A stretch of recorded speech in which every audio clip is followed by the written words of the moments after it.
Gas कहते हैं। क्या कहते हैं? गैस। अब ये देखिए, ये जो धुआं निकल रहा है ये गैस है। तो इसका आकार क्या है? अभी ऐसे सीधा रख दिया तो ऐसे लंबा लंबा जा रहा है। अगर हम गोल गोल घुमा रहे हैं तो इसका आकार कैसा हो जा रहा है? गोल गोल हो जा रहा है। कहीं कहीं फैला फैला लग रहा है, ऐसे कर रहे हैं तो फैला फैला हो जा रहा है ना। तो मतलब क्या इसका कोई आकार आपको पता चल रहा है? No ma'am. तो इससे क्या पता चलता है कि गैस का कोई आकार नहीं होता।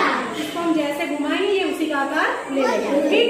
अच्छा, अब एक बात और बताइए, आयतन क्या होता है? कोई वस्तु जितना स्थान घेरे उसका वही आयतन होता है। हाँ, मतलब कोई वस्तु जितना स्थान घेरती है उसका वही आयतन हो जाता है ना।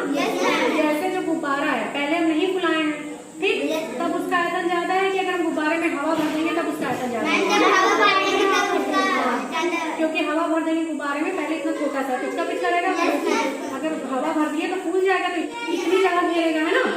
तो गुब्बारे का आयतन फुलाने पर बढ़ जाता है।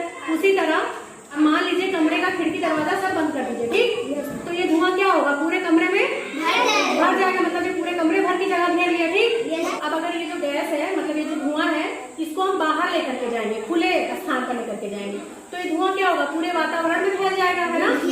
कमरे में रखे थे तब जितना जगह घेरा था उससे ज्यादा जगह घेरेगा बाहर की नहीं। मान लीजिए इसे किसी छोटी चीज में रख दे, जैसे ये मान लीजिए गिलास है, ठीक, अब गिलास में रख दिया हमने, अब ढक्कन बंद कर दिया, ठीक, तो ये धुआं कहाँ तक फैला? केवल इस गिलास तक फैला, है ना। तो अब इसका आयतन और छोटा हो गया, है ना। तो इससे क्या पता चलता है? गैस का आयतन निश्चित होता है कि अनिश्चित होता है?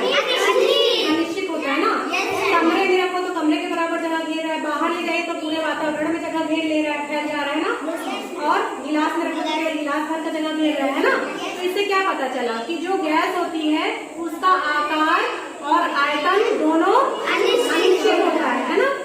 अच्छा, ये अनिश्चित क्यों होता है? क्योंकि ये जो गैस है ना, जिसमें अणु होते हैं वो एक दूसरे से बहुत दूर दूर होते हैं, ठीक है। क्या होते हैं? बहुत दूर दूर होते हैं और बहुत तेजी से गति करते हैं, ठीक। इसीलिए गैस का आकार और आयतन दोनों